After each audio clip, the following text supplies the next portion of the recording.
My name is Anshi and I'm going to be teaching a 4-day calligraphy workshop on this YouTube channel. And in this course, you will learn how to write words in calligraphy. So for today's schedule, we're going to talk about the materials needed and let's get started. You're going to need any type of paper. I'm going to be using graph paper. And I have my printable guidelines available for download in the description box. So check that out. And I'm gonna also go over my setup. So let me first get a piece of graph paper. So what I do is I usually put the graph paper on top of the guidelines and I attach it with a piece of washi tape. So any washi tape will work. Okay. And now I have my layout. And as you can see the guidelines through the paper, which is what you want. So this is my page setup. Now I'm going to talk about the other things I do. So my other materials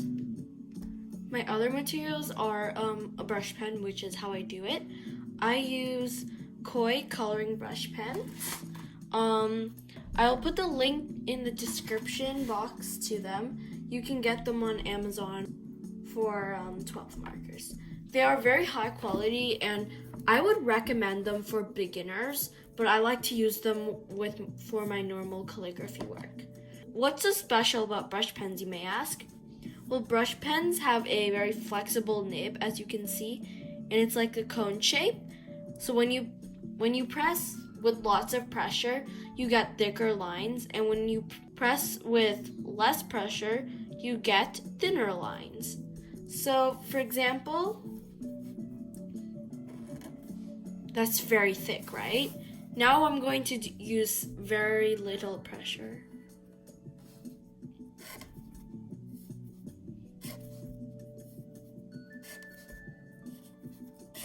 See? So that's what's so special about these pens. And if you want, you can use Crayola markers. So I have a Crayola marker here. It has a cone shape as well, but the tip is not very flexible. So this is how it looks. You can do calligraphy with this, except brush pens just gives a better look, right? So this is how this looks. So you can choose either one. Maybe when you're first starting, you can start with Crayola markers. Maybe when you get better, you can get something more advanced like a brush pen. So that's it for today's video. I hope you guys understand what to get. And stay tuned for tomorrow.